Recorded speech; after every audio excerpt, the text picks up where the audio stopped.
your Bibles in Matthew chapter 4. It will be up on the slide for you. Matthew chapter 4 and verses 12 through 16 I want to read from tonight. It says this, "Now when Jesus heard that John had been taken into custody, he withdrew into Galilee, and leaving Nazareth, he came and settled in Capernaum, which is by the sea in the region of Zebulun and Naphtali. This was to fulfill what was spoken through Isaiah the prophet. The land of Zebulun and the land of Naphtali, by the way of the sea, beyond the Jordan, Galilee of the Gentiles. The people who were sitting in darkness saw a great light.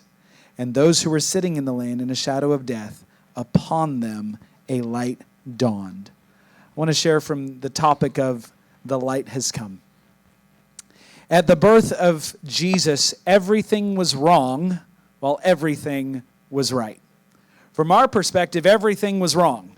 If we look through man's eyes at that time, everything was wrong. But from God's perspective, everything was just right. And what I want to share with you tonight is that God demonstrates through this story the way of faith. You see, the times they were living in were never meant to be this way for the people of God. Life was hell for those living when Jesus had come. Under Roman occupation, it was dangerous. It was oppressive. They were prisoners in their own land. There was fear at every juncture, uncertain as to how each day might work out. And how often in our lives do our situations seem to be the opposite of what God has declared to us, right? Because these were the same people that in Deuteronomy it said, "The Lord will make you the head and not the tail." These were the same people he said, "You will be above only and never beneath. If you listen to the commandments of the Lord your God, which I charge you today to observe them carefully." So here we have it, the Jewish people living in a massive contradiction. How many of us often find ourselves in a massive contradiction? We find ourselves living in a contradiction to what we've believed for, what we've prayed for. But see, God has a plan. God actually always has a plan for you and me. He wrote the story from the beginning, and he always has a way to bring us through. Matthew 4:16, I want to read it to you again. It says, "The people who were sitting in darkness saw a great light. And those who were sitting in the land and shadow of death, upon them a light dawned." The example given for all of us that in the midst of darkness, God comes. In the midst of darkness, God comes. Where there's no light, he becomes our light. Where there is no freedom, he guides us into the place of freedom. And what is really neat about the whole story, Jesus born in what we would call a stable, not really a stable. If we really study it out, it was more the lower part of a house. It was where they'd feed their animals underneath the house. So in our modern vernacular, stable works, but it wasn't really our Texas stable. Bottom part of a house, stone manger. I feel like I'm in a coliseum tonight. There's this wonderful echo that's just following. It's a cathedral tonight. Welcome to the Equipping Cathedral. That works, TEC. You even have candles to make the ambiance tonight. But I mean, here he is. He's born in this stable, if you will. No reputation, no family status, no special treatment. Just another couple who were desperate in their need and basically ignored. Go down with the animals.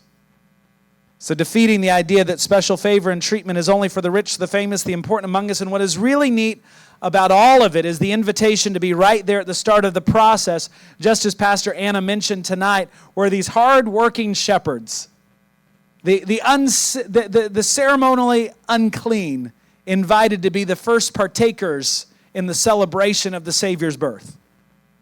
Herod the ruler, he was rejected. He wasn't allowed to be there. None of the Pharisees or Sadducees of the day, the Sanhedrin, weren't invited. The religious elite, they didn't get to see the baby.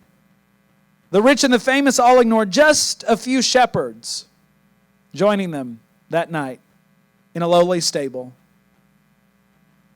Commoners, strangers invited to see Jesus. Sort of shouts to us, really. Darkness is a time for God's intervention. The only thing Israel had to hold on to were scriptures and promises from the Old Testament. But the point is this: God did come through, albeit differently from expectations. The point is this, the encouragement is this: darkness is not the end, but it is the beginning of a new intervention of God. So the season that you're in, you might be in a season of darkness, but let me tell you, it's darkest right before the dawn. If you're in a season of darkness, let me tell you, it's God's setup for His light to show up. I don't care what the enemy's doing in your life, God already has a plan. Here's the second thing I want you to hold on to tonight. Access to Jesus is for everyone. I love this. Shepherds, men from the east, no politicians, no high status type of people. The message is, come as you are.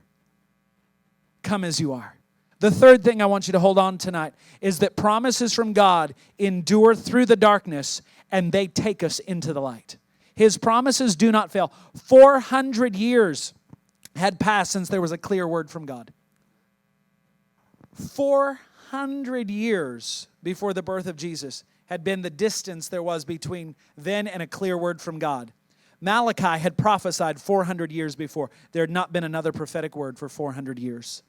400 years of constant wars, turmoil, disruptions to normal life, but suddenly God stirs and announces through John the Baptist, I'm here, I'm moving, the time has come for some prophecies to be fulfilled. Let me tell you, you might have not heard a fresh prophetic word, but there are promises God has given you in His Word that can carry you through the darkness. And I'll tell you this, those words written in here are more sure than any prophetic word you'll ever receive. And they'll carry you through. I'm telling you tonight, God ensures that His promises are fulfilled. That's the fourth thing I want you to hold on to. God ensures that His promises are fulfilled. Psalm 119, verses 81 and 88 say this, my soul languishes for your salvation. I wait for your word. My eyes fail with longing for your word while I say, when will you comfort me? Anyone ever been in that place? I love the Psalms because I can relate to David. I mean, so many times he goes, man, my bed is in hell, God. But you're there. Any of us ever felt like our bed was in hell? Anyone's ever felt like our eyes are failing, longing for His word to come to pass? God, I'm going blind, waiting for you to show up. But let me tell you, He shows up. Though I've become like a wineskin in the smoke, I do not forget your statutes. How many are the days of your servant? When will you execute judgment on those who persecute me? The arrogant have dug pits for me, men who are not in accord with your law. All your commandments are faithful. They have persecuted me with a lie. Help me. That's the best prayer you could ever pray. Help me. They almost destroyed me on earth, but as for me, I did not forsake your precepts. Revive me according to your loving kindness, so that I may keep the testimony of your mouth.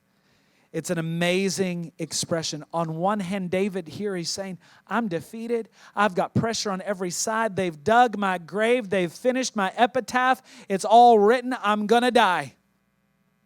But at the same time, he says, revive me. All your commandments are faithful. Because here's the thing. Number 5, our commitment must remain focused. He says, they almost destroyed me on earth, but as for me, I did not forsake your precepts. Nearly destroyed, but all the time the one thing is constant. God's precepts and His promises, they will bring us through. His promises hold fast, and that is the most powerful message that Christmas brings to us. Whatever darkness surrounds us, the one constant is this, God and His promises to us. He will come through. Ben, can I have you come to the keys? Sometimes not as expected. Can I tell you that? Sometimes it's not as expected. Can I tell you this? Most of the time, it's not as expected.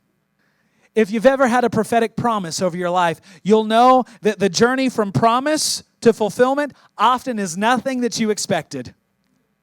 As a matter of fact, many times when the promises are hanging over your life, they look like they're not going to be fulfilled. They look like it's not going to come to pass. Many times the promises look like they aren't going to come to pass, but the promise is, Jesus does it. I mean, He walks right to the place to fulfill the promise. It says He left Nazareth. He came and He settled in Capernaum, which is by the sea. He went to the region of Zebulun and Naphtali, and He did it for this reason, that what was spoken through Isaiah the prophet would be fulfilled. Everything Jesus did, He did to fulfill the prophetic promises that had been prophesied for hundreds of years of who He was going to be. And He fulfilled every single one of them down to the last detail.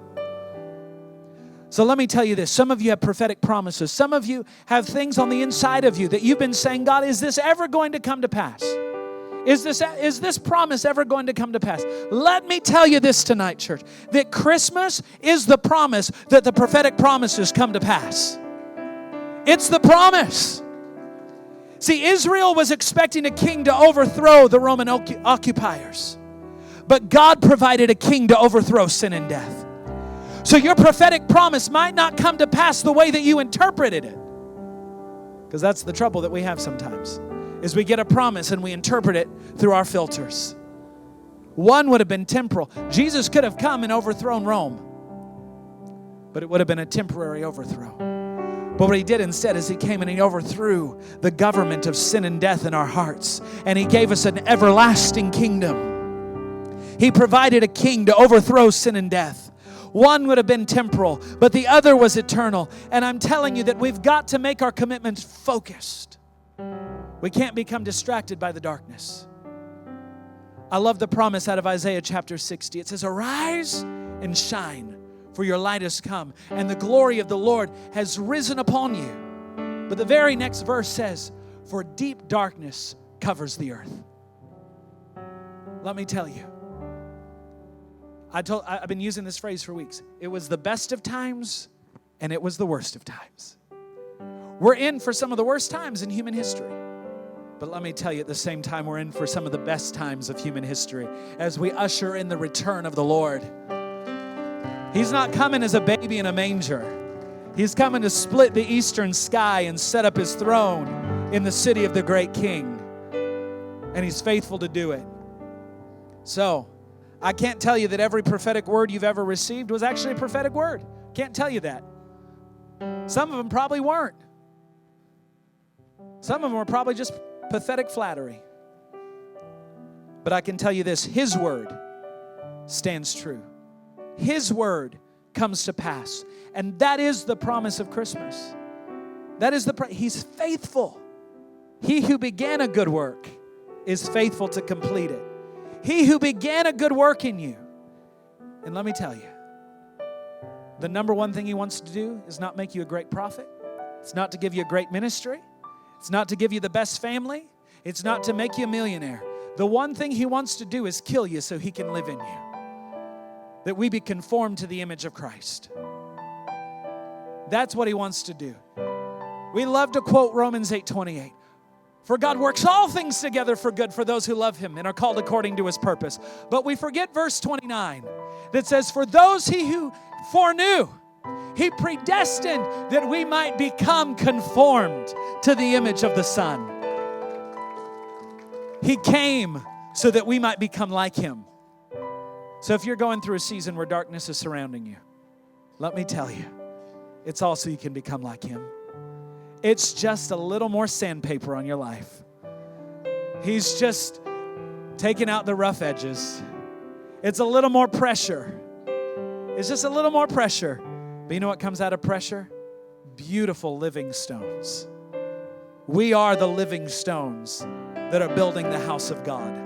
And the only way we become those living stones is through the pressure, through the darkness, through the fire. But like Job said, I've gone through the fire and I came out shining like gold. What does gold do? It reflects the image of its creator.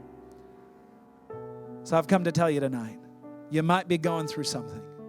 You might be in a season of disappointment where the prophetic promise has seemed to fall away. Let Him make you like Him.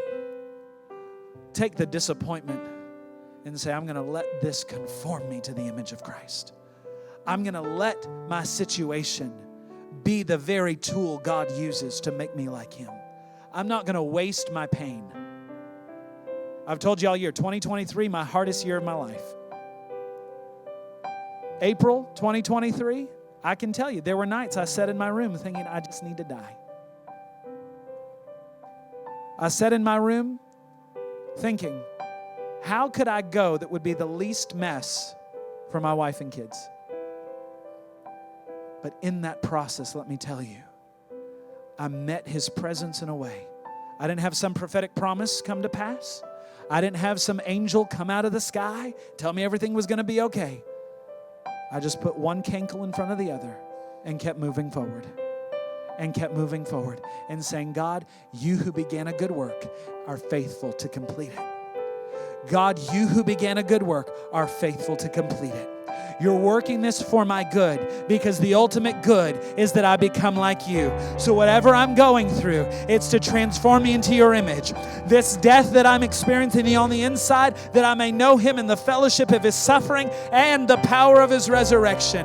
That I'm in fellowship with the death of Christ, that I might rule with Christ. I'm in fellowship with darkness right now because there's a light coming, and when the light comes, He's going to transform me. I may see Him through glass darkly lit, but someday the veil will be lifted and I will see Him unfettered. So you're going through darkness, keep going. Keep pushing. Keep praying. Keep worshiping. Keep trusting, because He who began the good work is faithful to complete it. That's the message of Christmas. He started it. He's going to finish it. We're getting ready for the greatest wrap-up of any story that's ever been written. We're going to live to tell about it. Amen. Welcome and thanks for tuning into this week's life-changing message from the Equipping Church. My name is Pastor Jacob Biswell, and I have the wonderful privilege of leading the Equipping Church here in Bryan, Texas, where we exist to win the lost and equip the saved.